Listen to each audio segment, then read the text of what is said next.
আসসালামু আলাইকুম। ইজি বিজ্ঞান ক্লাসের নতুন আরো একটি ভিডিওতে আপনাদের সবাইকে স্বাগতম। সাথে আছে আমি জাহিদুল ইসলাম। আপনি যদি আমাদের চ্যানেলে নতুন হয়ে থাকেন তাহলে চ্যানেলটি সাবস্ক্রাইব করুন, অথবা আপনি যদি কোনো সোশ্যাল প্ল্যাটফর্ম থেকে দেখে থাকেন তাহলে ফলো করুন। এছাড়া মাধ্যমিক শ্রেণীর যে কোনো ভিডিও পেতে ভিজিট করুন ইজি বিজ্ঞান ক্লাসের ফেসবুক, ইউটিউব এবং ইনস্টাগ্রাম। আজকে আমরা আলোচনা করব এসএসসি রসায়নের তৃতীয় অধ্যায় অর্থাৎ পরমাণুর গঠন। এই অধ্যায় থেকে একটি সৃজনশীল রাজশাহী বোর্ড 2023। এখানে দুটি পরমাণু মডেল দেয়া আছে, একটা হচ্ছে রাদারফোর্ডের পরমাণু মডেল, একটা বোর পরমাণু মডেল। এবং ক নম্বর প্রশ্ন বলা আছে যে গাঠনিক সংকেত কাকে বলে। গাঠনিক সংকেত বলতে বুঝি যে একটা অণুতে যতগুলো পরমাণু আছে তাদের প্রতীক এবং বন্ধনের মাধ্যমে একটা সংকেতকে প্রকাশ করা। তাহলে আমরা বলবো যে কোনো অণুতে অবস্থিত পরমাণু সমূহের প্রতীক এবং বন্ধনের মাধ্যমে প্রকাশ করাকে গাঠনিক সংকেত বলে। যেমন আমরা যদি বলি CH4 মিথেন, এটার গাঠনিক সংকেত কি হবে? এই অণুতে অবস্থিত পরমাণু সমূহের প্রতীক কার্বন এবং হাইড্রোজেনের মধ্যকার যে বন্ধন আছে সেই বন্ধনগুলো দ্বারা প্রকাশ করাই হচ্ছে গাঠনিক সংকেত। অর্থাৎ একটা অণুর সংকেতকে তাদের প্রতীক এবং বন্ধনের মাধ্যমে প্রকাশ করাকে গাঠনিক সংকেত বলে।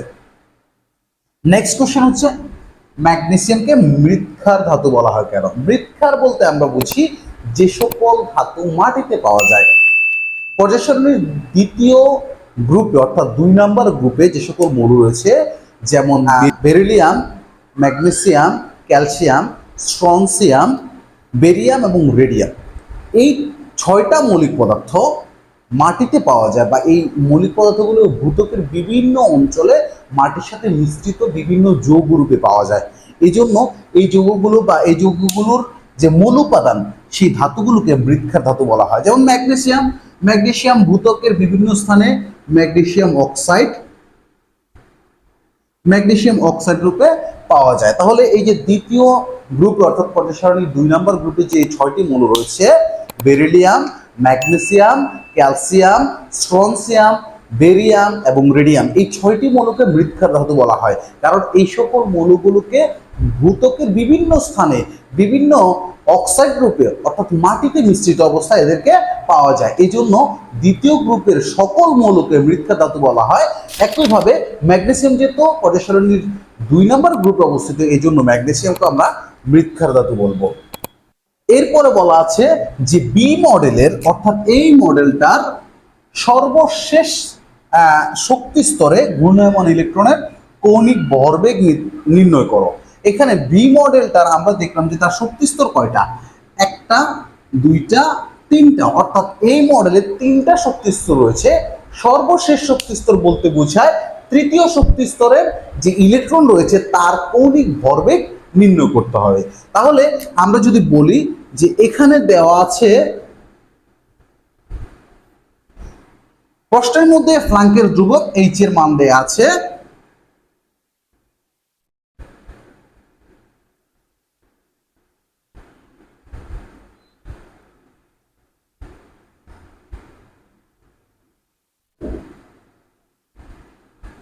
এককটা লিখলাম না, metre square kg second inverse 1।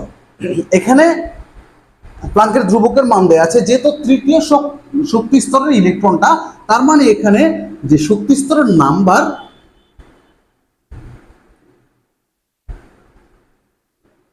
শক্তি স্তর হচ্ছে n = 3 বা তৃতীয় শক্তি স্তরে বের করতে হবে তার কৌণিক ভরবেগ। তার মানে আমরা বলতে পারি যে কৌণিক ভরবেগ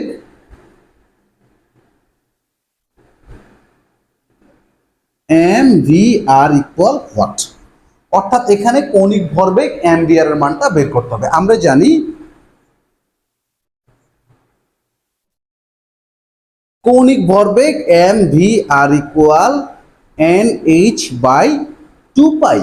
আমরা বোর পরমাণু মডেল হতে তার কৌণিক ভরবেগের সূত্র জানি যে mvr = nh/2π। এখানে n এর মান আমরা দেখলাম যে n এর মান হচ্ছে 3, h এর মান হচ্ছে 6.626 × 10⁻34/2π, বা আমরা পাই এর মান জানি 3.1416। এটাকে ক্যালকুলেটরও তোলা যায়। তাহলে এই সমীকরণটা ক্যালকুলেশন করলে আমরা পাই 3.164 × 10⁻34, এটা একক হচ্ছে metre square kg S inverse 1। অর্থাৎ এই মডেলের বি মডেলটির তৃতীয় শক্তি স্তর বা সর্বশেষ শক্তি স্তরে ঘূর্ণায়মান ইলেকট্রনের কৌণিক ভরবেগ 3.164 ইন্টু 10 ইনভার্স 34। শেষ প্রশ্ন বা ঘ নম্বর প্রশ্নে বলা আছে পরমাণু মডেল ব্যাখ্যা উদ্দীপকের কোন মডেলটি অধিক উপযোগী ব্যাখ্যা করো। এখানে দুটো মডেল দেওয়া আছে, একটা রাদারফোর্ডের পরমাণু মডেল, একটা বোর পরমাণু মডেল। এই দুটোর মধ্যে কোনটা অধিক যৌক্তিক বা অধিক উপযোগী সেটা জানতে হলে আমাদেরকে আগে জানতে হবে যে কোন মডেলটা স্বীকার্য কি, কোন মডেলটার কি ভুল ছিল, কোন মডেলটা সেই ভুলগুলো সংশোধন করতে পেরেছে, কোনটা পারেনি। এই দুটো মডেলের মধ্যে প্রথম রাদারফোর্ডের পরমাণু মডেল। আমরা যদি রাদারফোর্ডের পরমাণু মডেলে যে ভুলগুলো ছিল, দুটো মডেলে মোটামুটি ভুল ছিল, তার মধ্যে রাদারফোর্ডের পরমাণু মডেল এবং বোর পরমাণু মডেলের মধ্যে যে ভুলগুলো ছিল, কে ভুলগুলো সংশোধন করতে পেরেছে, কে পারেনি। সর্বপ্রথম আমরা দেখি রাদারফোর্ডের পরমাণু মডেল যে স্বীকার্যগুলো প্রদান করেছে তার মধ্যে অন্যতম ত্রুটি ছিল তিনি পরমাণুর কক্ষপথের কোনো ব্যাখ্যা দিতে পারেননি। কিন্তু বোর পরমাণু মডেলে আমরা পরমাণুর কক্ষপথের ব্যাখ্যাটা পেয়েছি। রাদারফোর্ডের পরমাণু মডেলে বলেছে পরমাণু নিউক্লিয়াসকে কেন্দ্র করে ঘুরে যেমন সৌরজগতে সূর্যের চারদিকে গ্রহগুলো ঘুরে, কিন্তু পরমাণুটি কেমন কক্ষপথে ঘুরে, কোন কক্ষপথে ঘুরে, কিভাবে ঘুরে তার কোনো ব্যাখ্যা তিনি দিতে পারেনি। তবে বোর পরমাণু মডেলে আমরা পেয়েছি পরমাণুগুলো নিউক্লিয়াসকে কেন্দ্র করে কতগুলো অনুমোদিত বৃত্তাকার কক্ষপথে ঘুরে। তার মানে রাদারফোর্ডের পরমাণু মডেলে আমরা কক্ষপথের ধারণা না পেলেও বোর পরমাণু মডেলে কিন্তু আমরা কক্ষপথের ধারণা পেয়েছি।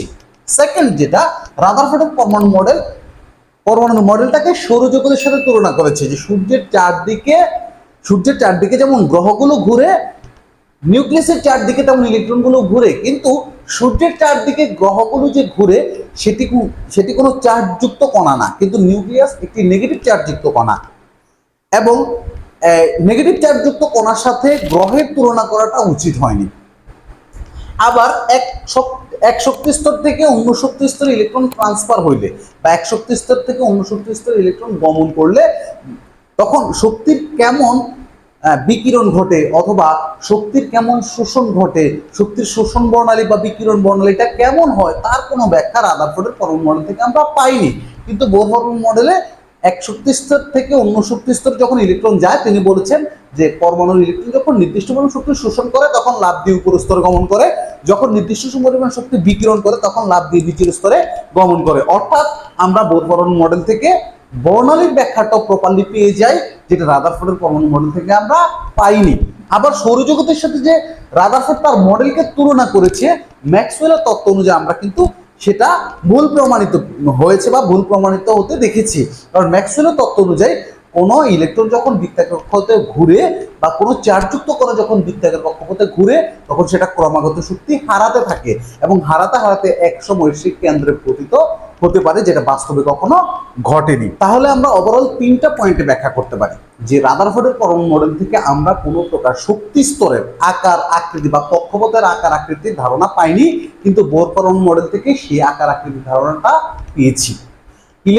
দ্বিতীয়ত হচ্ছে ইলেকট্রন যখন এক শক্তি স্তরে অন্য শক্তি স্তরে যায় তখন শক্তি যে শোষণ বিকিরণ ঘটে সে ব্যাপারে কোনো ব্যাখ্যা আমরা রাদারফোর্ডের পরমাণু মডেল থেকে পাইনি, কিন্তু বোর পরমাণু মডেল থেকে সেই ব্যাখ্যাটা আমরা পেয়েছি।